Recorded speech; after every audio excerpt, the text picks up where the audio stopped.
Hi everyone, welcome to Travel, Explore, Celebrate Life. Well, after a 2 or 3 week hiatus, Sunila and I are back on the same episode, and today we are going to talk about a trip that Sunila recently did. Or, well, Sunila, I would say a part of the trip that you recently did, Yes. right? So let's start Travel, Explore, Celebrate Life today by first discussing where have you been? Uh, Neil, I was in Europe, and this was really special because I was on a trip with my school friends who I've known forever. And after a long time, we met up, and they live in the US now. So we met, we decided to meet in Europe because it's halfway through, and it's always a good idea to go to Europe, isn't it? But we Mm. said, let's do most of Eastern Europe. So we had planned to go to Berlin for long. So we started in Berlin, and then we came to Prague, we went to Vienna, and we ended our trip in Budapest. So it was really a nice journey. Well, all of these places will feature on Travel, Explore, Celebrate Life episodes in the coming months for sure. But today, like our episode is titled Mhm. 48 Hours in Vienna. So that's all you had, right? Yeah. Like, Yes. and was this your first trip to Vienna? Definitely not. You've been there many It's times. probably my fourth or fifth trip to Vienna. And if you ask me, I'll go back there in a heartbeat again. Okay, so then, I'll start with one question. Mhm. Because when we think about Europe, we have so many countries, and within those countries, we have so many cities. So what is the top draw for Vienna, or why should people go to Vienna? Are there any um, monuments that are super popular? Is the food or the drink super popular? What is the top draw for an Indian tourist to go to Vienna? Neil, I think there are a lot of draws, and Vienna really ticks off all the boxes that you would want to as a tourist who's coming to Europe. But I would say the top draw, of course, is the beauty of the city, the architecture and the art in everything that you see and do in Vienna. I mean, everything is it's just beautiful. And for as you go around the city, and even if you do like one tour, or even if you just read about it yourself and you go ahead and see things, you start appreciating architecture like the Baroque, especially the whole Baroque, architecture that you can see everywhere in Vienna. And it's just so beautiful that even when you're walking on the road, and we'll talk about it more as we go ahead, but just simply to be in a very beautiful city by the banks of the river Danube, and to have a river, it ticks off everything that a European city would have: a cathedral, a palace, palaces, in fact, so many palaces, a history, culture, excellent food. I mean, some of the best meals were the ones we had in Vienna. So I think it ticks off everything that you want to do. Awesome. So you mentioned food, you mentioned palaces, you mentioned the Danube. What is a good point to start discussing your 48 hours in Vienna? Like, where would you like to start telling us, like what Vienna is really all about? So I think, let's start with what should you absolutely not miss in Vienna? Because very often what happens is people use it as a transit point. They're coming into Vienna, they're flying in, they either going off on a tour or a holiday to discover all of Austria, or they are on a tour, on Eastern Europe like we were. And Vienna can be overlooked in that sense. So very often you're left with less time. I would have liked to have 3 nights here, honestly, but because we were short of time and we just got greedy. It was on the way, and we said, we can't miss out this and we can't miss out that. And we were driving. We had a car to ourselves. So we were driving. I said, we are going through this beautiful city. We have to see it. So the questions my friends asked me was, so what is it that we should not miss? Because now it got really difficult. We had to pick and choose and say that we can't do everything. We knew we couldn't do everything. So let's just pick and choose the most important things that we must do. And that's exactly what I did. And I think let's start there. And I will start with the palaces. So there are a lot of palaces in Vienna. You have the Hofburg Palace, you have the Belvedere Palace, and you have the Schönbrunn Palace. The Hofburg is really beautiful. It is right in the center of the city, and the Spanish riding school is out there. So we decided to skip it simply because we didn't have time. But I would say if you have time, it is a must do to go and see the Spanish riding school. And it's really interesting. So when you say riding, as in horse riding? Horse riding, and I've Okay. seen this on my earlier trips. So we just decided to skip it. But it's people who are Lippinzers, as they are called. They are dressed in this beautiful ornate royal uniform, and they come in on the horses.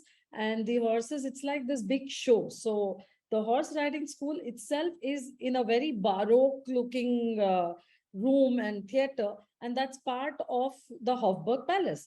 And then they come in, and the horses are actually waltzing to Viennese music, you know. So you have the music playing, classical music playing in the background, and it's like a horse show, like a riding show where they perform different tricks and different things. So it's quite interesting. But definitely add that on if you have a little more than 48 hours. We didn't have the time, so we skipped it.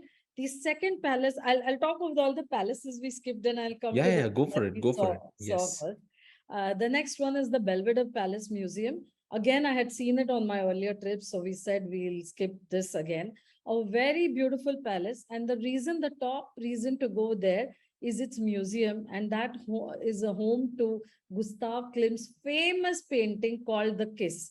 And Gustav Klimt was famous for painting these, these beautiful paintings uh, with what looks like a little bit of actual gold in it. And in fact, there's a movie also based on this whole his series of these paintings and how it was written. It's a Hollywood movie. I forget the name, but it's that famous. So again, Belvedere Palace is something that you can go to. Again, if you have at least 36 hours, I would say at least more than 48 hours, not 36 hours in Vienna. But the palace that you just can't miss and you should not miss, of course, is the Schönbrunn Palace, built in honor of Maria Theresa, the empress who ruled Austria, and along with her husband, who was later, crowned as the king of the Roman Empire.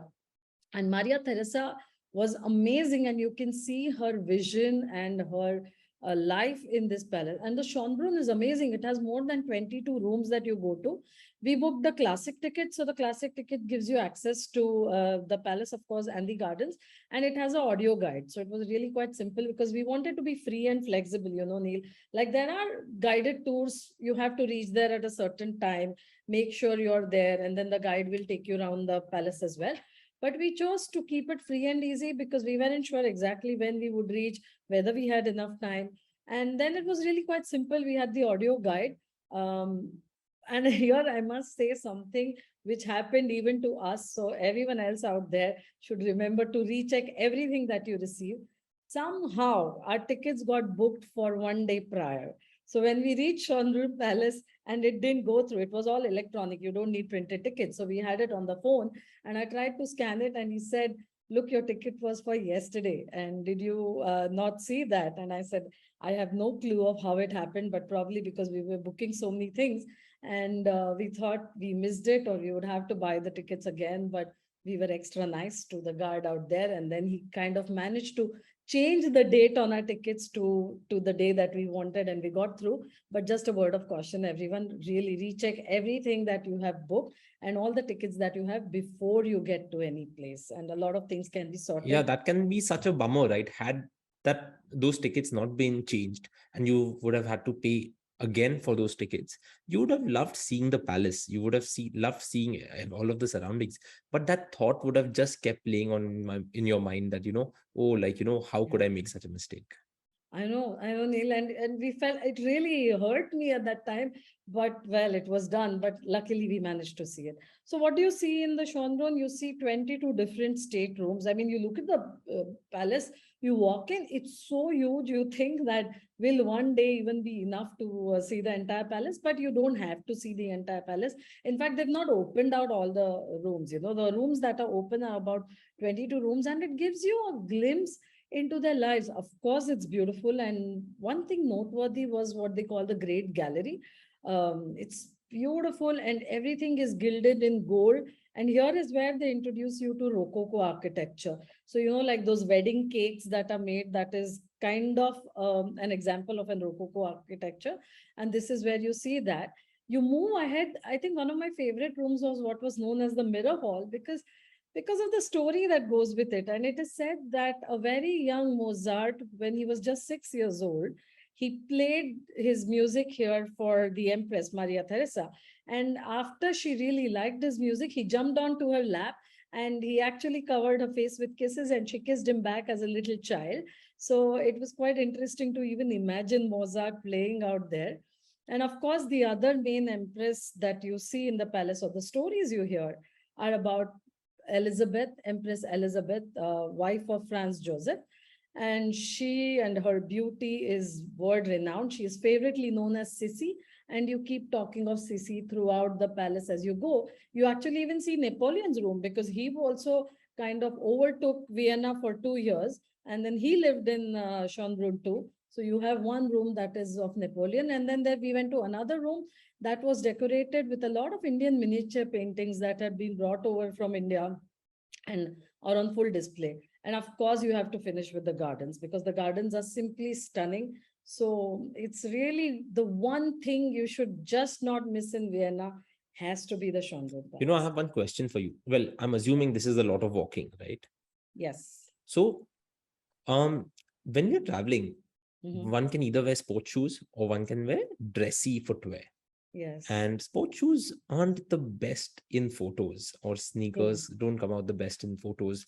And instead of that, some people often go for dress shoes. So, talking about tips or tricks for traveling over here, what do you think? Like, would you always carry sports shoes, or would you carry two different pairs of sneakers that become slightly uncomfortable as compared to sports shoes, but are much nicer in photos? I'm glad you asked this question, Neil, because this was exactly one of the things that we as girlfriends decided before going on tour, because we knew we would be going out in the evening as well. And we didn't want to wear the same sports shoes that you or sneakers that you wear in the evening. So we made sure that we carried one pair of like very comfortable sneakers that you could walk in all day. And for the evening, I actually had two options. I did carry one all black sneakers. So they don't quickly look like sneakers, but they're very comfortable walking shoes and they're just completely in black. So it looks a little dressier and with a little bit of glitter on it. And we did carry one, like booties, very small boots, but with very comfortable heels that you could walk in. So I think having that as an alternate is a great idea. And because you asked about pictures, I remember my my booties actually were pretty old. The boots were old, so they just came apart on the tour and I had to throw them. But my friend had new boots on, which she had, of course, broken into. And at the palace, she wore them. And I remember taking her photos, and it just looks so good rather than just having sneakers. So it really makes sense that you brought this point up. Yeah, It these are the depends on how things. you want your pictures to look. So, These are the things that happen while you're traveling, right? Boots can break. When we were traveling in Europe recently, the top handle of my suitcase came off, and then a couple of days later, the side handle of my suitcase came off. So I was basically carrying the suitcase like a box everywhere, and that was, well, it happens. And of course, you yes, should be prepared for all of this. correct. Yes. So, Sunila, like I was in Vienna a long time ago, and I think it was about 6 or 7 years ago, where I was just transiting. I wasn't there even for 24 hours. But all the time that I had, I went to one place that is the famous Strasser in Vienna. Did you get a chance to go there? Neil, luckily, well, actually, we planned it, not just luckily. Our hotel was right on Ringstrasse. So we could get around everywhere very easily. And I would really recommend everyone to go around this because the Ringstrasse is, like the Viennese say, Ringstrasse is like a 5.3 kilometers long road. It's a beautiful boulevard. And Emperor Franz Joseph famously built it by saying these words that it is my will. And then everyone got to work to build this beautiful ring road, as we call it, around Vienna. And all the noblemen, all the rich citizens, everyone came across and started building homes around it. And as a result, you have this beautiful boulevard that runs along the center of Vienna and surrounded by some of the best homes and best architecture that you would want to see. So, you name it and it's there. So this was built somewhere in the period of 1860s to the 1890s. So from the Vienna State Opera to the Museum of Fine Arts, Natural History Museum, Museum for Applied Art, the main theater, which is known as the Burg Theater. This is in new Baroque style. So you see different styles of architecture here as well. New Baroque, new Renaissance. And then you have a Gothic church out there. But together, I think it was known as historicism and really beautiful buildings. So when I said at the start that Vienna is this beautiful city, it really is that beautiful. And just going around the Ringstrasse, gives you access to all of these all together. So even the Hofburg Palace or the Spanish Riding School, all of that is accessible from here. And I think the best way to do it would be to walk as much as you can, because you can really see things, but it is a good 5.3 kilometers walk. You may not want to walk all the way. So there is actually a tram, like a historic tram that goes around the Ringstrasse, and you can hop on the tram and just go around with the tram, get off where you like and do it. But I'm going to tell you one more really interesting way of seeing it, and Go which for is it. very classical in Vienna, and you see it everywhere, are the horse-drawn carriage rides. And it's so beautiful and romantic and beautiful looking. In fact, very similar to that, I did see a lot of electric cars as well. They call it the electric limousines, which look like historical cars that probably belong to the kings and the queens. So you feel like one, but they are nice little electric cars that can take you around, or even other type of cars. But the horse carriage ride is something that you must do. And even in our 48 hours, we managed to do it. So do you In have to pre-book, fact, or you can just like go there always and yeah. preferable to pre-book. If you're lucky, you can go there and always take a chance and, get it. But when you have such short time like we didn't want to leave that to chance, and we pre-booked it, and we were celebrating my friend's birthday. So as a special treat for her, we actually upgraded our horse carriage ride, and we had one with a butler.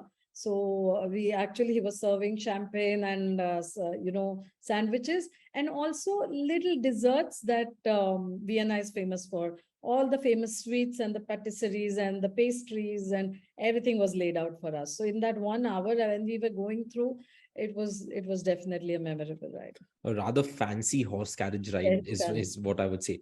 You mentioned Mozart at the start. Now, Austria as a country has always had this influence of music. So, yes. in like during your short stint over there, what were some of the things that reminded you of the musical happenings in this beautiful city? Right. So most of the hotels, Neil, also have live music playing. They have a grand piano, and you can't miss it. So it's funny, but when we checked into the hotel and we said let's check what's on TV, and they actually had one whole section of all the live classical concerts that were held, and you could Oh, pick and wow. choose. So it was really beautiful. Like you walk into hotels usually, and you would play some news or music going on, but we actually were listening to live concerts that were recorded, and you could see it everywhere. Of course, Mozart's house is also in Vienna, so there is Mozart house that you can visit. But if you do have the time, and by the time I tried to book, it was all sold out. So definitely book in advance. You can actually go and see a live classical concert, and it's everywhere in Vienna. And it's definitely one of the things to do. Some of them are with the historical costumes, the traditional costumes. So you can, with the whole wigs and everything, like the way Mozart would do it. Some are held in of course, the opera house, the Golden Hall, the concert halls. But there are also options to visit one and, actually witness a concert in churches. So St. Stephen's Cathedral also has a classical concert. When you come towards low season, these are typically just over the weekends. So make sure you have your timing right if you want to enjoy something like this. But that's definitely something that I would recommend. You also have the option to learn waltz dance, like waltz as a dance form. Vienna is really all about art, architecture, and beauty. And waltz is also something that Vienna gave to the world. So you can pre-book a session and actually learn to waltz when you're in Vienna. So, we did an episode on Austria as a country about 20 weeks ago. That's about 4 or 5 months ago. Yeah. And in that, we had mentioned food, and we had mentioned a number of things. We mentioned the schnitzel, we Yes. mentioned the Apfelstrudel, the Sachertorte, the Mhm. pastries, and all of those things. What did you get to try from these? I think I almost tried everything, but because my friends did not want to have, they preferred to have chicken. We, instead of the schnitzel, like instead of veal, we tried a very similar chicken schnitzel, if you like it. Yeah, But like everywhere in chicken Vienna, parma you and can ham. have, Yeah, yeah, you can have that. So that's something I yeah. tried, and we really liked it. We love the Apfelstrudel, and it's something that everyone should definitely try. In fact, there are many more such strudels that you get here. and you can try. And like I told you, because we were on the horse carriage ride, they got us these little desserts from a very historic restaurant in Vienna, and we had small portions to try different things. So that was quite interesting. We actually tried the sacher torta too. I found it too sweet, but my friends loved it. So each one has their own Yeah. choice. So But it's like a did you chocolate cake. have dinner at a restaurant, or did you go to like some market or something where you could just No, munch on in things? fact, what we did was we did both. But first, let me tell you about the special place that we went to, and that was the Cafe Central. And Hmm. we actually went in for a coffee, but we ended up having lunch out there. And that's something everyone should definitely visit, is at least one of the Viennese coffee houses.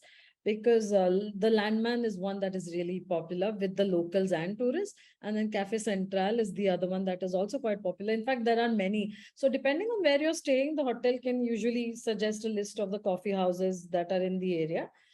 There's Demel, where the royalty was served from that cafe. So there are many different. But I really wanted to go to Cafe Central, one, because I just loved the way it looked, and second, because Sigmund Freud, the famous psychoanalyst, was someone who would frequent this cafe quite a lot.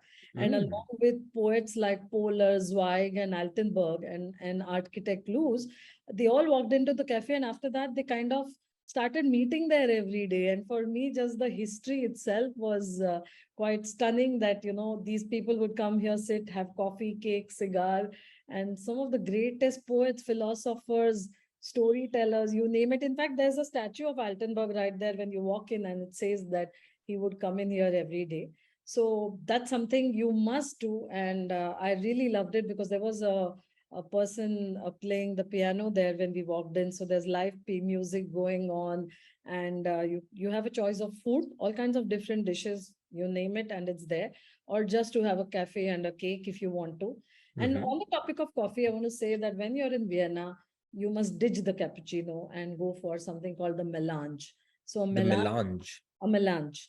And a Okay. melange is a stronger cappuccino. So it's like a double shot Oh, with I wouldn't mind milk. that. Like I would. It's the best meal. Everywhere I went, I was asking for melange. In fact, I did bring back some, coffee beans from this place. So we shall have a melange But soon. what? It's just like stronger coffee because of the coffee beans, or is it made a certain like No, way? so the thing is, it's similar to a cappuccino, but it's a double shot and not so much milk in it like a cappuccino. So I think it's something like two-thirds coffee, one-third milk, rather than the other way around with a cappuccino.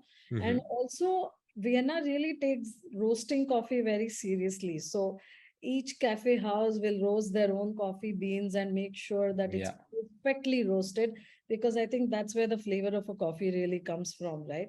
So they are very, very particular about where and how they roast their coffee, and each one has. But we had it everywhere, and I think that was like our benchmark to decide whether this is a good place or not.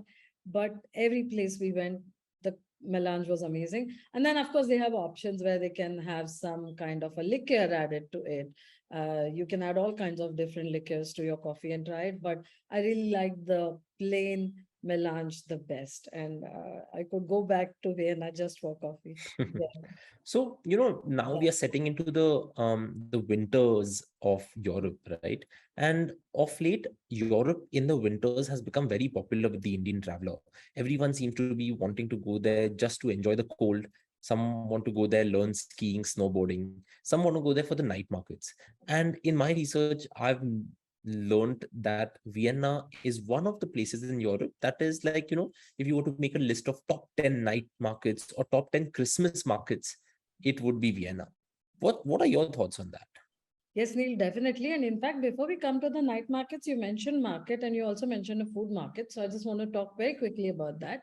There is a place in Vienna that, again, you should definitely visit, which is called the Nash Market.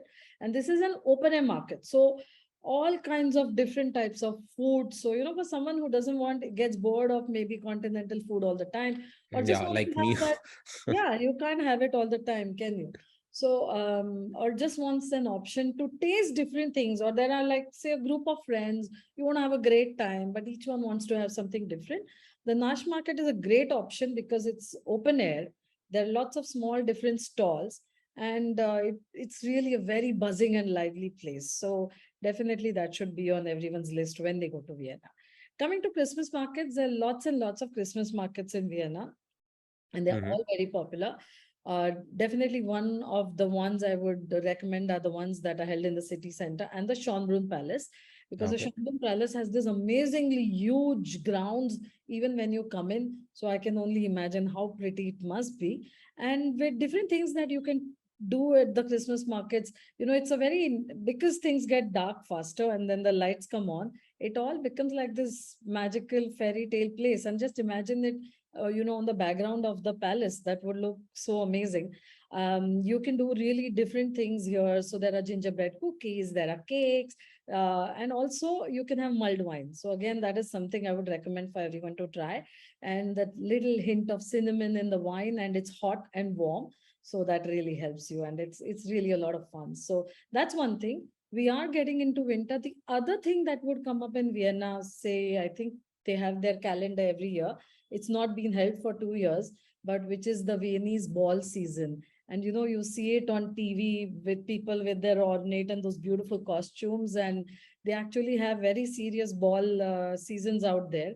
And the Viennese Opera will open the ball season, I think, around January, and it runs for 2 months. So if you want to participate, they're very serious about the clothing and the dressing and everything Yeah, it else. must be TV like does. black tie and Yes, everything. a Yeah. tailcoat and black ties and everything, but it's really very beautiful to watch. So that's something I would That's definitely that's that's recommend. pretty good. Well, we are nearing the end of the episode. So I just have two final questions. Mhm. One is, if we are staying in Vienna not for just 36 hours or 48 hours, if we decide to stay longer, what are some of the excursions that you would say are good from this city?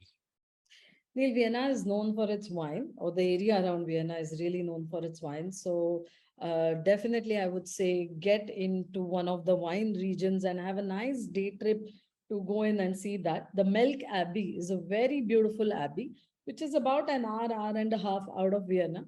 So, a day trip to the Melk Abbey is something a lot of people will remember. The Wachau Valley with its wine, the Danube area, again with the wine growing region. It's all really nice, and you can have a nice pasta lunch with wine or with apple strudel and other things and make a nice picnic day out of it. A lot of people also actually do Bratislava from Vienna in a day and come back because it's only an hour. So if you want to do something like that, that is also possible. And then, of course, discovering the rest of Austria. So you can go to Salzburg, Hmm. Salzkammergut region. You can go to Hallstatt, Mondsee, any of the Salzkammergut pretty villages, and also come back. They're just If you want. incredibly pretty, those villages. It's like everything is like a picture postcard. So Hmm. when you want to mix, a city and the countryside, I think that's a great option too. So you can stay in Vienna, do that. If you don't want to move your luggage too much, you can do it in a day. Though I would recommend staying in Salzkammergut, maybe doing Vienna first and then going to Salzburg and that area for sure. So definitely, there are lots of things that you can mix and match with actual things to do in Vienna. Awesome. Well, one final question was that you were self-driving, but Mhm. you were driving on the other side of the road. Is that correct? Yes. Like as compared to Correct. this. Yeah. So, it, I mean, we've covered this on many podcasts before and all of that. But again, like I know, I'd like to reiterate: is it difficult, or did it take a while getting used to, driving on the other side, taking the turn from the other side, using a roundabout from the other side? Was it difficult? Maybe for the first half an hour or so, Neil, but after that, everything's easy. Also, I was recently driving in the US as well, so I kind of got used to it. And, in fact, honestly, I haven't driven in India after that. And I went straight to Vienna, so that Oh, helped me. wow. So, like here I didn't drive. So that was kind of easy for me. But I'll tell you one trick, and the way I remember it when I sit on the wheel there, because the rest of the car is the same. It's not about that. It's about keeping track of where we are going. And for me, the easiest way to remember is that my co-passenger, my friend, should always be on the side of the road. So, I should not be on the side of the Yeah. road. And that's kind of one of the easiest ways for me to remember. what is really difficult or where we need presence of mind is when you take a turn. Otherwise, with the traffic guides you. When there is no traffic is when you start thinking, where am I going? So in the cities, when you're turning, I had to keep thinking that she has to be on the side of the road, that my friend always has to be on the side of the road. So Yeah. even if I'm turning left, I should not come to the pavement side. She has to be Yes. there. So that makes it easy for me, but I'm sure everyone has their way to Yeah, remember. like each But person has their own yeah, thing. but just one thing I want Yeah, to add okay. here is Yeah, that yeah. we did a road trip. Hmm. However, to do Eastern Europe, there are different ways, and one of the easier ways, if you don't want to drive, of course, is the trains, because trains are really well connected in Europe. You can take a Rail Europe pass, you can take point-to-point tickets, you can do this trip. You can hire a driver and a car, and like what is known in other terms of van tour or a Mercedes van with a driver. They can also take you around. That's also simple. And if you are probably just wanting to relax and not do much, then there is the option of the river cruising. And all through Vienna and Berlin and, all those places, Prague, Budapest, you can do river cruising here as well. So that's something I just want to point out, that that is also possible. Nice. I think I'll add only one point. Guys, in India, we often just cut cars and are just going lane to lane to lane and, just moving from first lane to the third lane.